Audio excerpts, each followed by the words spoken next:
Hey there, Georgie here with Ukraine Matters. Fighting on Ukrainian front lines is super intense, so let's jump into the overview. And after a week of panic spreaders trying to convince us that everything is bad and everything is collapsing, situation now looks a lot better. So let's jump into it, and we're going to talk most importantly about a very special thing that I promised for a very whole year already, and it is coming out today later in the video. Let's go. Firstly, let's start by looking at the southern scary Russian offensive that was portrayed the whole thing last week. Russia has been active in this direction for a very long time, and they have been undermining Ukrainian defenses in the area all the time. And over the last year, this is where they were gaining the most land. So what happened here last week was that Ukrainians could not longer hold the positions that they had beforehand, and actually it was an active decision by the Ukrainians to withdraw to different defensive positions. We know that it's true because what essentially happened is after Russians started breaking through, and everyone started reporting that there is a collapse of the front line as Russians were advancing towards the western direction. It turns out that at some point they suddenly stopped or just decided like, okay, far enough, let's stop. So, and then suddenly their offensive unstoppable push westward suddenly just stopped.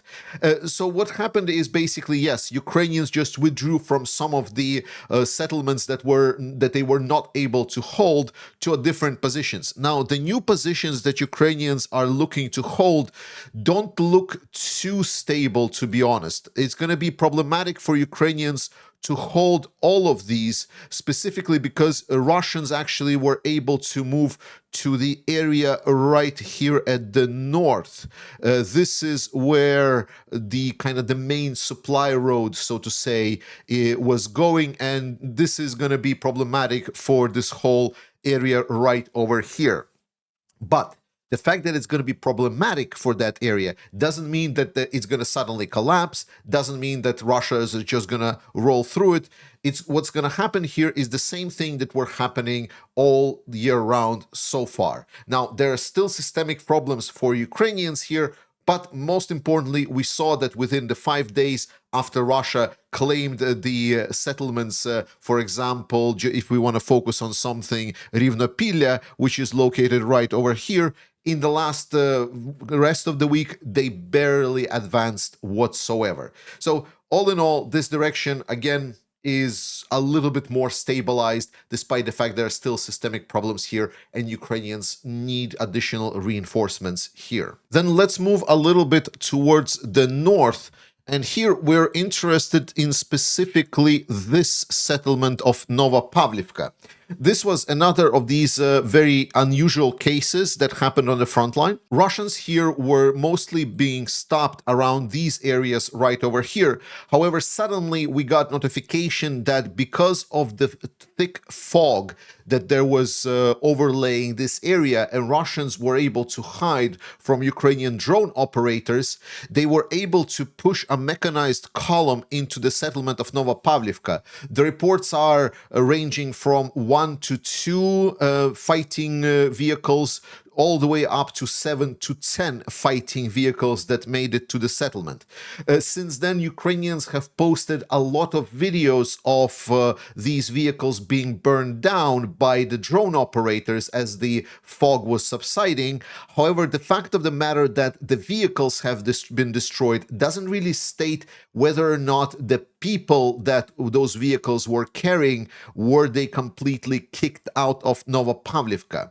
It's quite an important settlement because if Russia establishes their control, they will be able to then exert pressure on quite a large area across this region. But overall, right now, it seems that Ukrainians are trying to conduct cleaning up operations, but we have no clear confirmation that it is now completely cleared. Then moving to specifically Pokrovsk and what is happening there. So obviously, last time everyone was telling that Pokrovsk, Ukrainians are encircled, it's completely gone for. And I was explaining to you that no, Ukrainians are still trying to fight because they have a pretty nice situation going for them in the northern area. And I think the best example, I should have kind of outlined it right away, that it was sort of a race on who can do better faster. Because the goal was that there are Ukrainian forces in Mirnograd, and there are Ukrainian forces still fighting for the north of Pokrovsk. And there are Russians that are trying to undercut them, both from this southwestern direction, but also from the east around the Krasny Liman. And I was stating that the plan of Ukrainians seemed to be clear out the essentially zone operation A. Then, once the zone A is more or less cleaned up, exert pressure southwards to clear out the Krasny Liman assault, essentially opening up the supply of goods and provisions to the Mirnograd sector, allowing Ukrainians to defend it even better. However, this is not what we saw. We saw that despite the fact that Ukrainians in the sector A in the north were successful, and they are continuing being successful here around this top northmost part, they were not being as successful enough to push southwards to completely undercut this Krasny Liman assault altogether. That's why over the last week we saw specifically what I was predicting and expecting to happen for a while now is Ukrainians pulling out from the southernmost part of Mirnograd, this big pocket, and establishing the more concrete defensive line around the Khnativka-Moskovske line. And this is the current situation where Ukrainians are still fighting heavily for the northern parts of Pokrovsk, where they're still fully supporting Mirnograd, and they're still having success in the north. So I think the plan is still valid to try to push southwards after this, but definitely they revised their plan, adapted to the current situation, and moved out some of their more exposed forces. So what I want to underscore by specifically stating this is that everyone that tried to claim that the situation is completely out of control, that there is no command, that there is no evaluation of risks, that people are just being thrown to be absolutely slaughtered, this is not the case. We see quite reasonable assessment here, and we see developments that are happening, in my mind at least, logically. For the rest, Russians are trying to advance in Pokrovsk. Right now, the fighting is in the northern sectors. The center of the city, we can clearly state that it's now already pretty solidly controlled by Russians. However, Mirnograd, which is basically like a merged twin city of Pokrovsk, you can say they are merging in a same agglomeration, so to say. And in Mirnograd, Ukraine controls absolute majority of it. So there is still, I would say, around, well, I don't want to say 50% because the situation here is a bit difficult, but let's say there is still quite a lot of work for Russians to do before they can start celebrating and propagandizing that they won in Pokrovsk. Not even close. I have promised for almost a year that there is going to be a very special message coming from me in the way that we're going to be supporting Ukraine going forward. And here it is now. Hey there, Georgie here with Ukraine Matters. I'm a YouTuber and a big supporter of Ukraine. 3 years ago, I was a regular guy working 9 to 5. But after the Russian full-scale invasion into Ukraine, I started a YouTube channel. That YouTube channel blossomed into a wonderful community. And that community was able to fundraise over $1.6 million in aid for Ukraine. We were able to buy clothes, stoves, medkits, radios, and most importantly, cars. We were trying to do everything that is in our power to help the many victims of this awful, unprovoked war. Nevertheless, we're always looking for a way to do even more. And today, we're delivering more. We are members of the 9th 3rd Brigade, and today we're asking for your help to receive BEFA drones. BEFA drones showed awesome results on the battlefield, so we're kindly asking to participate in fundraising to get more of these on our battlefield. SLAVA Ukraini! Heroes SLAVA! Ukraine Matters has partnered with the Danish drone manufacturer BEFA to start producing drones in Ukraine. But to give you more perspective, I would like to hand over the word to the BEFA CEO, Peter Hansen. My name is Peter Hansen. I have been working in Ukraine since 1998. and have today several farms in the country. I have always admired the Ukrainian people and have great respect for them. We have really been thinking, how can we do more to help in these efforts against the Russians? We have, through our R&D department, developed now drones which are battle-proven, and they are developed together with the front lines in Ukraine. We are ready to upscale our production. For this, we need your help. Our goal is simple: to get a lot of these drones to the hands of Ukrainian 93rd Brigade, arguably one of the best performing brigades on the front lines right now. But they still need our help. To achieve that, we're starting a massive €400,000 fundraiser. It's an ambitious goal, but not an impossible one with the help of this community and our friends. And to make the process easy and transparent for everyone, we partnered with the Ukrainian volunteer organization Jugospo that has an impeccable record. So join the fundraiser now by going to Jugospo website in the link below. And if you want to find out more about the drone manufacturer, go to befa.dk. Befa, made for victory.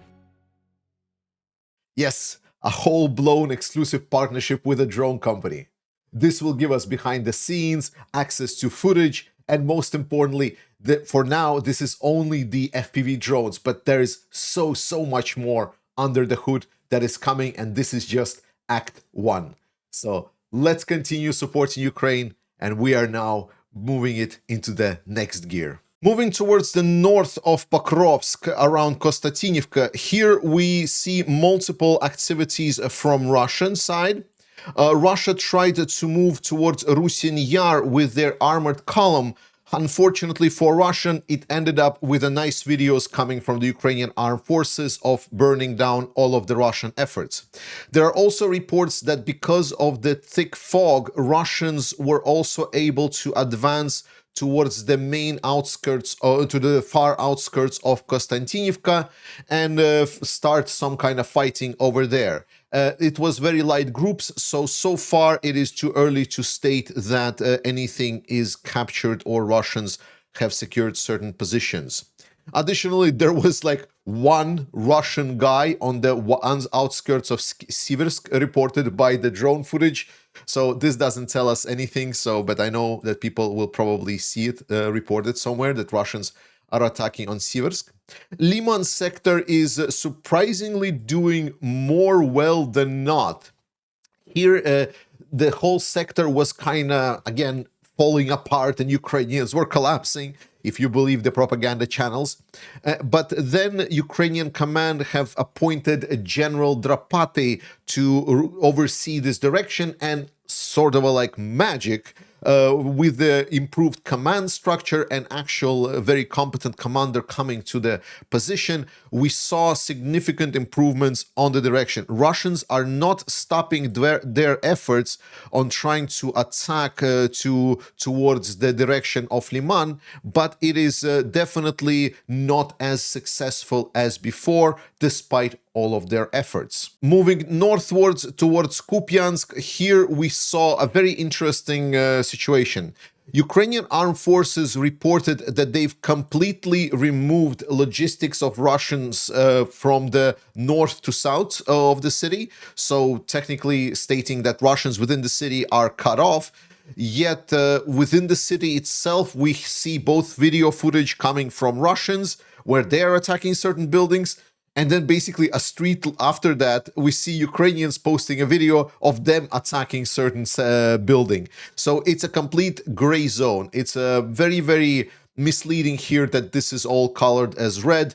I would consider recoloring this all gray, despite the fact that Russia is still trying to dedicate some forces in the area. But I think the most crucial part, both about Kupiansk direction and also the southern direction of the front line, so both Kupiansk and in the south, is that because Russia is so tight in Pokrovsk specifically, that means that most of the reinforcements are dedicated to that area, where Ukrainians are able to destroy them in a relatively compact area, and Russia is not putting as much effort into the northern or southern directions as it probably wishes to. So the war continues. We're not disregarding the systemic problems that Ukraine is having, but the war continues without any collapsing front lines or anything like this. Ukraine is keeping strong, and Ukrainian fighters are trying to do their best to kick the Russians out. So support Ukraine, support Ukrainian armed forces, participate in fundraiser. I love you. Slava Ukraini, and I will see you next time.